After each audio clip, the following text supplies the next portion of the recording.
भगवानापि तरातिह सरदोत्फुल्ले मल्लिकः वीक्षरन्तु मनश्चक्रे योगी मायामुपस्थितः।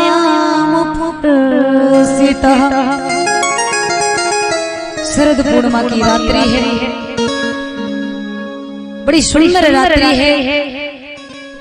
चंद्रमा अपने पूरे रूप को लेकर के और चांदनी दिखा रहा है। बड़ी सुंदर रात्रि, शरद पूर्णिमा की रात जानते हो ना, वो खीर का भोग लगता है ना, वो पूर्णिमा। शरद पूर्णिमा की रात्रि में कन्हैया ने विचार किया है कि आज सारी गोपियों का मनोरथ पूर्ण करना चाहिए। किसके द्वारा? महाराज के द्वारा। ऐसा विचार करके कन्हैया ने मधुर बांसुरी बजाई। और जब कन्हैया की बांसुरी बजी है, सारी गोपियों ने सुना, अपने अपने घर तक आवाज गई। कोई भोजन बना रही थी तो मानो चूल्हे पर रोटी डली है और भूल जाती। कोई श्रृंगार कर रही थी, एक नेत्र में काजल है, एक में लगाना ही भूल जाती।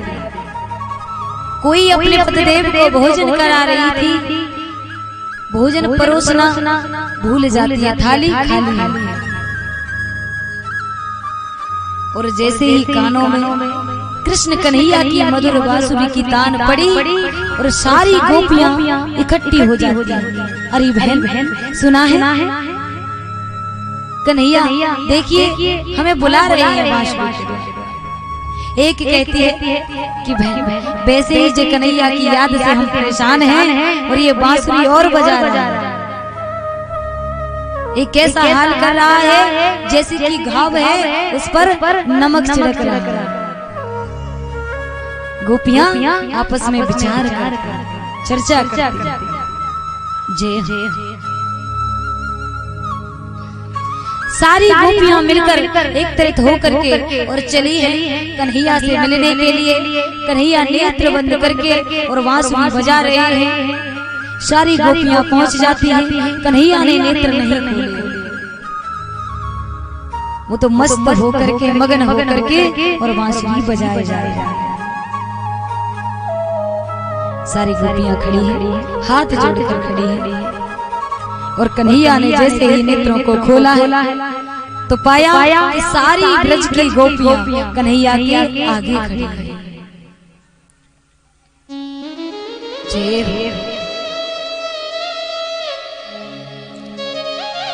माता ने शांति का परिचय दें।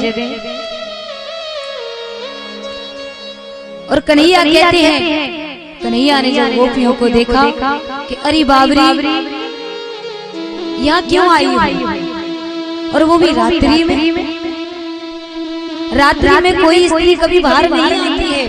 और आपके पतिदेव अगर ऐसा सुनेंगे या देखेंगे कि आप रात्रि में पर पुरुष के पास आई हो। कन्हैया ने क्या कहा कि अगर आपके पतिदेव रात को देखेंगे कि आप रात्रि में किसी पुरुष के पास आई हो तो वो आपको घर में नहीं रखेंगे। वो आपको घर में नहीं रखेंगे। और क्यों आई हो, क्या लेने आई हो? बड़ी बेशरम हो। कन्हैया कहते हैं कि बड़ी निर्लज्ज हो, आपको लाज नहीं आई अपने घर से निकलते समय? रात्रि में भला भला स्त्री अपने घर से निकलती है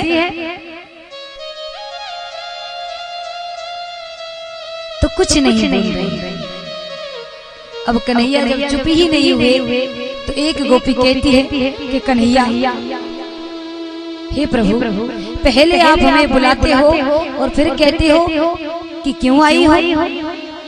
बोले अच्छा, मेरी बांसुरी ने आपका नाम लिया। एक ही कहती है कन्हैया आप तो ठीक हो, लेकिन हमारी मन की दुश्मन तो ये तुम्हारी मुरली है, जब जब ये बाजती है, जब जब इसकी मधुर तान हमारे कानों में पड़ती है, जब ऐसा लगता है मानो हमारा शरीर, मानो हमारी देह प्राण छोड़ रही है। हमारे दुश्मन, हमारी शौतन ही आपकी बांसुरी है।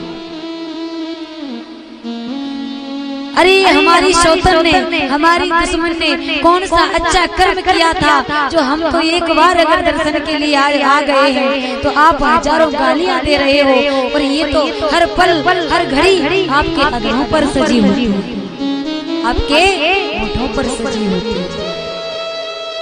कौन सा अच्छा कर्म इस बांसुरी ने किया? तो कन्हैया कहते हैं कि ये बात आप बांसुरी से ही पूछ लीजिए। सारी गोपियां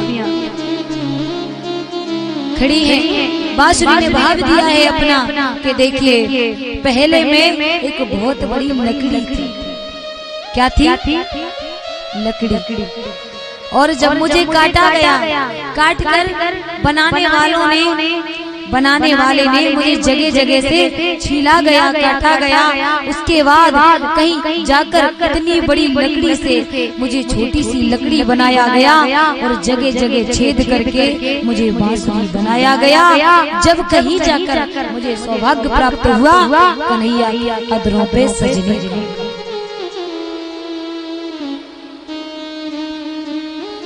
तो बांसुरी ने भाग दिया है कि अगर माधव जी के नजदीक जाना चाहते हो, गोविंद के पास जाना चाहते हो, तो पहले जगह जगह से छेदे जाओगे। किसके द्वारा? इस संसार के द्वारा। कोई कहेगा पागल हो गए, अरे वो तो पागल हो गया, पुजारी बन गया।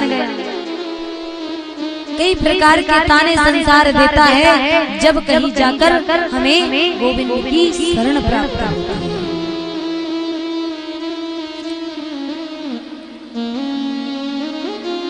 इस प्रकार से कन्हैया ने गोपियों के भाव को समझते हुए गोपियों का मनोरथ पूर्ण किया है महाराज के द्वारा। महाराज प्रारंभ हुआ है, जितनी गोपियां उतने हमारे कान। प्रत्येक गोपी के साथ में हमारे कृष्ण कन्हैया। महाराज प्रारंभ हुआ, सारे देवी देवता महाराज को देखकर बड़े प्रसन्न हुए। महाराज किसे कहते हैं? महाराज कोई दो शरीर का मिलन नहीं है। महाराज जिस क्षण, जिस घड़ी, जिस समय, जिस पल आत्मा का मिलन परमात्मा से हो रहा हो उसे महाराज कहते हैं। भक्त और भगवान का मिलन हो रहा हो उसे महाराज कहते हैं।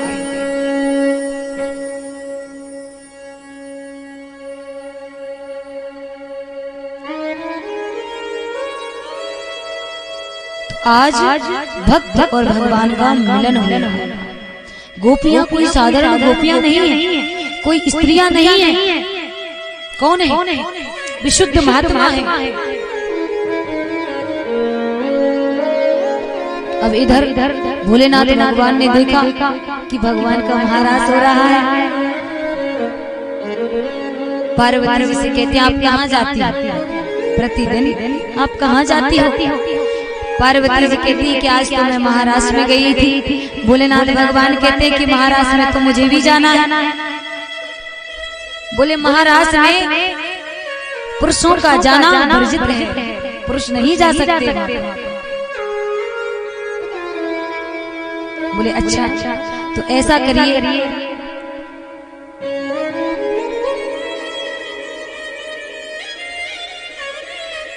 ऐसा करिए कि मुझे सुंदर सी नारी बने, मेरा अच्छा सा श्रृंगार कर दो और मुझे महाराष्ट्र में जाना। तो भोलेनाथ भगवान क्या कहते हैं? आइए बड़े भाव से।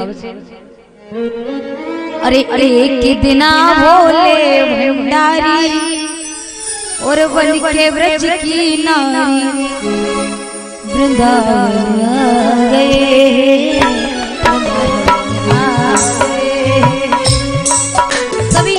सारे भक्त महाराज में शामिल होंगे, बड़े भाव से तालियों की सेवा देते हुए, नृत्य करते हुए।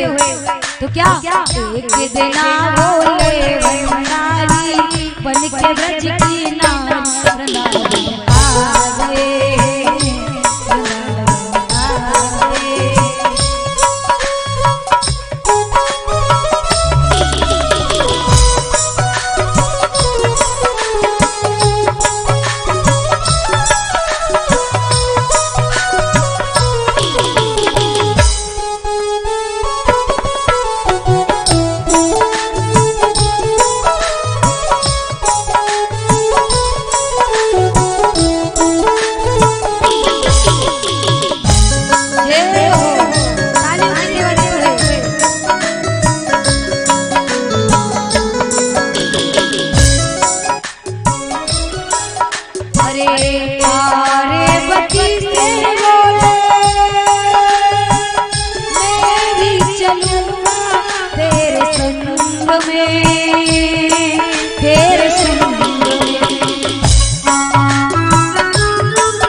हमें बताओ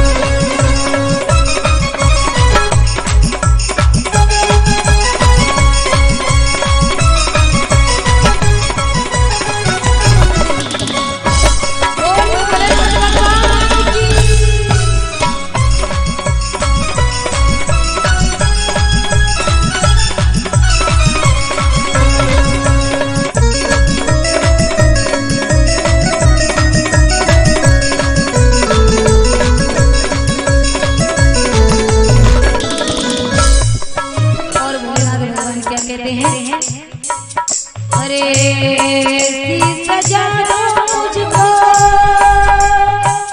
समझ न पाए कोई राज को कोई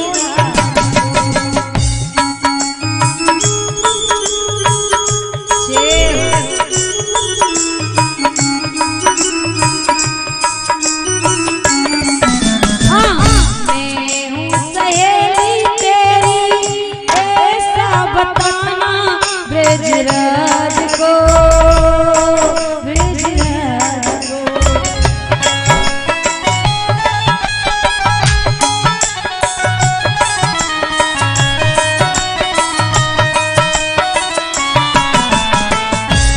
भगवान क्या कह रहे हैं कि मुझे नारी की तरह सजा दीजिए।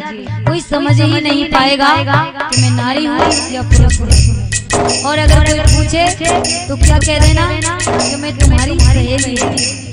और अरे ऐसी करेंगी ब्रज की नारी, पार्वती जी कहती है स्वामी ऐसी करेंगी ब्रज की नारी, मानो बात हम